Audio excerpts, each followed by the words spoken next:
ईश्वर ने मनुष्य को जब बनाया तो उस मनुष्य का पहला मनुष्य का नाम था आदम। क्या नाम था? आदम। याद रखना, मनुष्य का पहला जो मनुष्य बनाया इस पृथ्वी का, उसका नाम था आदम। जिसको मिट्टी से गूंद के बनाया था उसका नाम आदम। फिर आदम को रखा तो एक वाटिका था, आदम की वाटिका, जिसको बगीचा हम लोग बोलते हैं, वो वाटिका था। वाटिका में बहुत सारे वृक्ष फल लगे हुए थे, बहुत सारे फल लगे हुए थे। तो आदम को उस वाटिका में दिया, तुम यहाँ रहो। वहां रहने की उसको दिया। तो उसने देखा कि इस संसार में मैंने सब कुछ डबल डबल करके बनाया, सब कुछ डबल करके बनाया, नर और नारी करके बनाया, लेकिन आदम एक सिंगल है। तो कैसे उसको बनाया? उसका सहायक कौन होगा? तब आदम को बुलाया, उसको घोर नींद में डाल दिया। नींद में वो सो गया। उसका एक पसली निकाल के एक स्त्री बना दिया, एक स्त्री बना दिया। इसलिए स्त्री बनाया आदम से, उसकी पत्नी को निकाल के स्त्री बनाया। और अब उसने कहा परमात्मा कि तू नर से निकला हुआ है, इसलिए तुम पुरुष का आधा शरीर है, इसलिए तू अर्धांगिनी कहलाएगा। नारी को पहले भाषा में अर्धांगिनी कहता था, जिसकी पत्नी को अर्धांगिनी कहता है कोई कहता, उसका अर्धांगिनी का मतलब हुआ आधा अंग। आधा अंग, पुरुष का आधा अंग अर्धांगिनी हो गया। और परमेश्वर ने यह भी कहा कि तू अपने माँ बाप से विमुख रहेगा, पति पत्नी में मेल रखेगा। रहता है ना, सास से लड़ जाता है, ससुर से लड़ जाता है, लेकिन पति पत्नी में प्रेम रहता है। ये परमात्मा की दिया हुआ।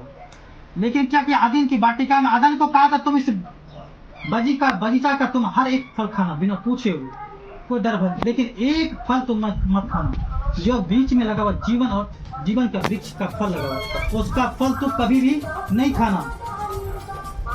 तो उसके बीच में सब जीव जंतु के बीच में सर्प, धूर्त था, सर्प था गद्दा, धूर्त था। उसने क्या किया? स्त्री को बहका दिया कि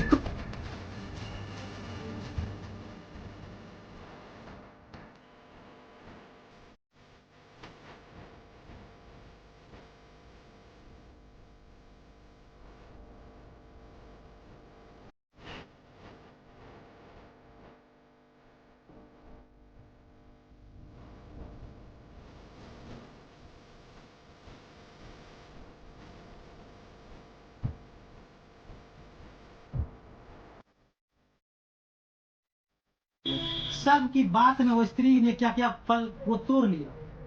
फल को क्या किया? तोड़ लिया, तोड़ा और अपने भी खा लिया। और उसने क्या किया? उस अपने पति को भी खिला दिया। अपना तो पाप किया, परमेश्वर की आज्ञा को तोड़ दिया, और फिर मैं पति को भी खिला दिया। सब पीछे वाला बोलिए हालेलुया। हालेलुया। बढ़िया से बैठिए, डीजल पास में बढ़िया से आया है डीजल पासवान। तो उसने क्या कहा? उसको बहकाया। तो परमेश्वर आज्ञा जो तोड़ा उसका, जब किसी के साथ गलत कीजिएगा तो परमेश्वर के पास में, तो आपको क्या करेगा? दंड तो देगा, देगा कि नहीं? दंड देगा। तो परमात्मा जब आया तो उसको भले और बुरे की ज्ञान हो गया। क्या हो गया? उसको ज्ञान हो गया। पहले उसको कुछ बुद्धि नहीं था कि हम किस तरह से हैं, क्या है, उसको कुछ नहीं पता था। जब फल को खाया तो उसको क्या हुआ? ज्ञान हुआ। जब ज्ञान हुआ तो उसने देखा कि हम कपड़ा पहने ही नहीं है, उसको तब शर्म आने लगा। क्या आने लगा? शर्म आने लगा। तो उसको ज्ञान हो गया। कैसे इसका हाथ टूट गया? क्या हुआ?